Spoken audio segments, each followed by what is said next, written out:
So, ayan, nagluluto na ako. Meron na tong water. Kamatis, konti lang yung kamatis ko. Kasi isa na lang natira, baka may iluto ako sang araw na hindi na ako makakapamili. So, total, pag ano naman, pag shrimp naman, nagdidilo, nag-orange din yung kulay. So, ito yung shrimp na iluluto ko. Pag may sobra dyan, pwede ko siyang iluto sa iba.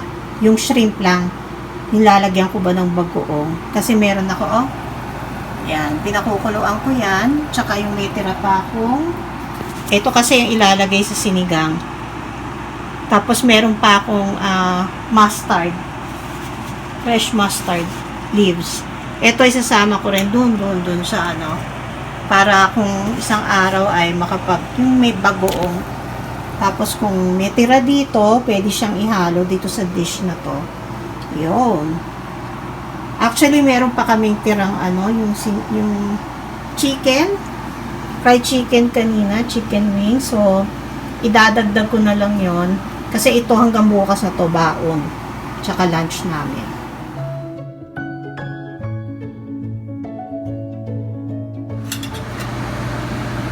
Ayan na.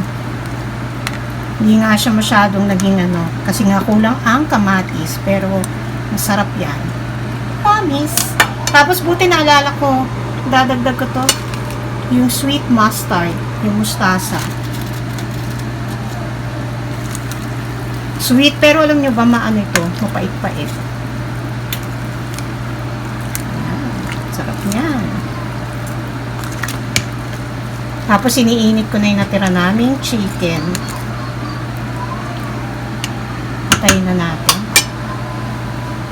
I-ready ko na to pagtsatsapan kasi talagang ang tigas kaya nito.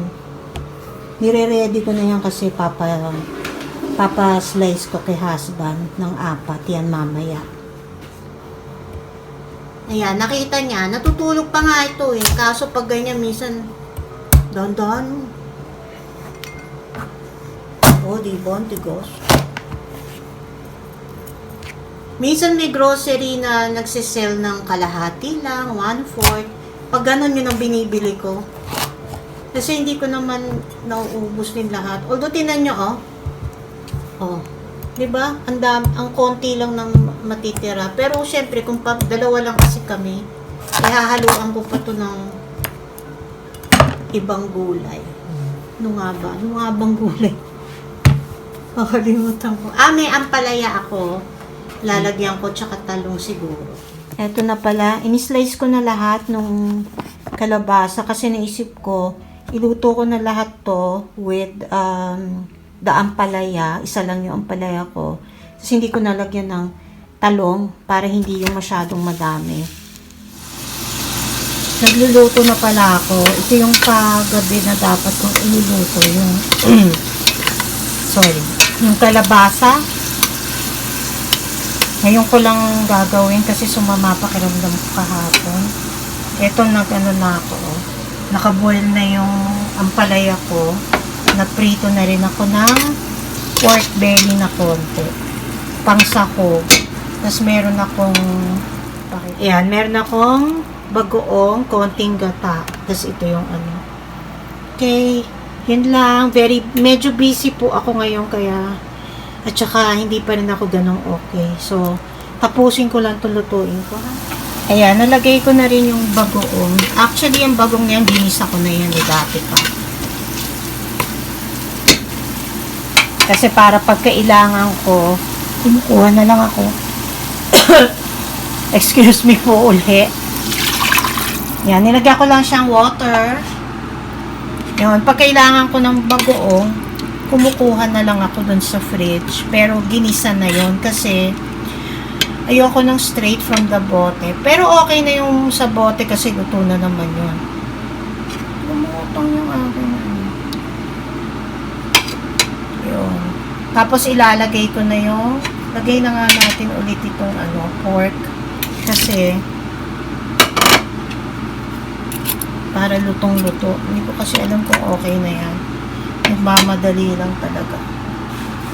Lagay na rin natin itong kalabasa. Meron pa nga akong talong, pero hindi ko na ilalagay yung talong kasi baka sumobra naman. Hulihin na lang natin yung ampalaya kasi naka-boil na yan. Ayoko siya ng yung crunchy. Yung iba nakikita ko, gusto nila yung crunchy na ampalaya. Yung half cook, ayoko yun. Kasi ayoko nga ng ampalaya, napapaitan ako, kaya lang kailangan, di ba? Okay, tuloy ko lang to. Taluin ko lang. Ayan, nalagay ko na yung ampalaya. So, depende naman yan kung gusto nyo maraming water. Maglalagay na ako ng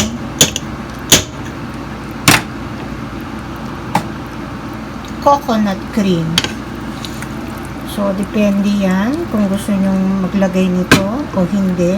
Pala kasi sabi ng iba kapag nilagay nyo daw yung ampalaya, huwag nyo daw masyadong hahaluin kasi daw papait. Totoo ba yun?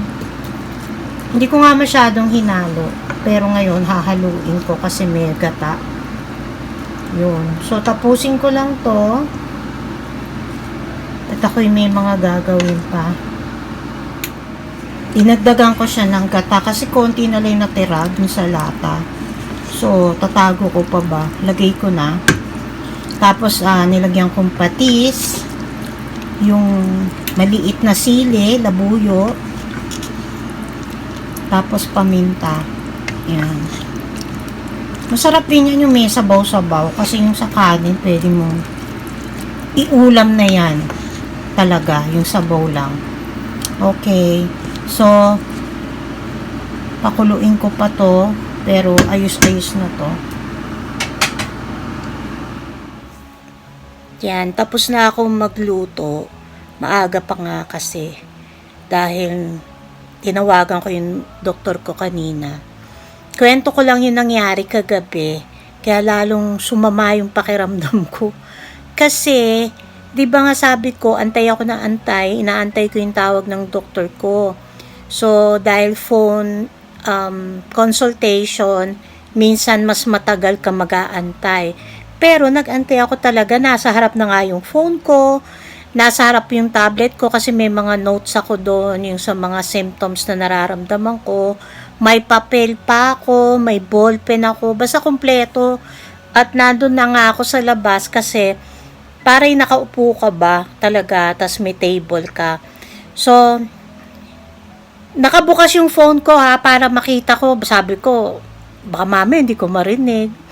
Pero ganun kasi ako talaga pag may hinihintay ako na importanteng call. Tapos nagtaka ako, biglang 4:45 kasi yung call niya, 5 p.m.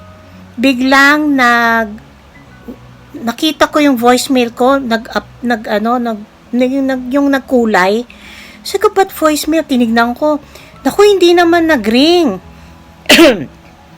Hindi naman nag-ring yung phone ko, ba't ganon? Sabi ko siya, sabi nung doktor ko, tumawag nga siya, tapos kung gusto ko siyang makausap talaga, sabihan ko daw yung sa receptionist nila para mag-call siya uli. So, tawag ako agad, yung pala, sarado na rin yung clinic. Sarado siya ng 5 o'clock ba o 4:30 kahapon. Basta ganon. So, wala nang sumasagot. Hindi ko na siya matawagan. At kasi nga, yun na ang yung sa, ano ba tawag dun? Parang, kumbaga voicemail ba nila o yung computer.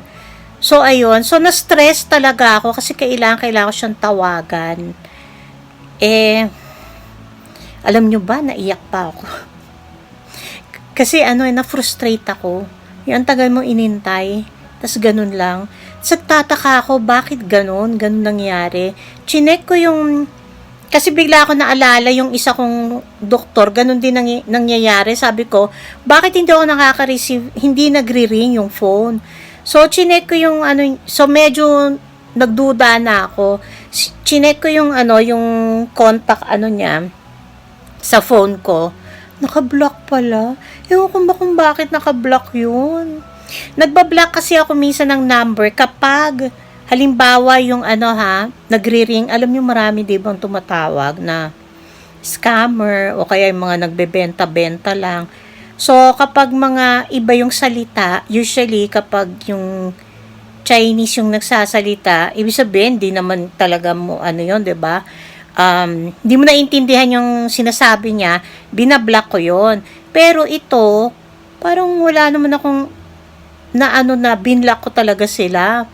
So, anyways, in-unblock ko. Pero talaga na-stress na ako noon.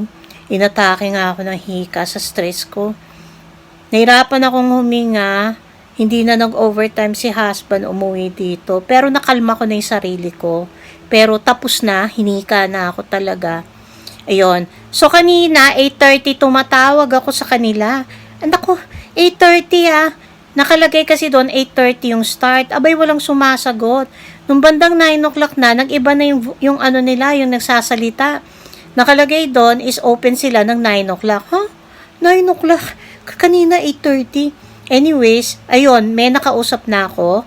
At tama nga, sabi ko, pakitry namang i-call tong number na to, just in case na hindi siya mag-ring. Ayun, so, nag-ring na, so talagang nagkamali. Ayan. Anyways, yun. So, tatawag siya, buti na lang. Sinabi ko yung concern ko na kailangan makausap yung doktor ko kasi hindi makapag-decide yung family doctor ko sa isang procedure na gagawin sa akin unless sabihin nitong doktor ko, itong specialista na to, na hindi ito dun sa gamot na tinetake ko. Ayun, tatawag siya 2 to 5 p.m. Magre-ready na ako, ganun katagal ang antayan kapag yung sinisingit ka lang. Kasi yun yung kapag merong time yung doktor na, halimbawa, walang pasyente, sige, tawagan ko na to. Yun. So, kalmadong-kalmado na ako. Nakapagluto na rin ako. Antayin ko na lang si husband.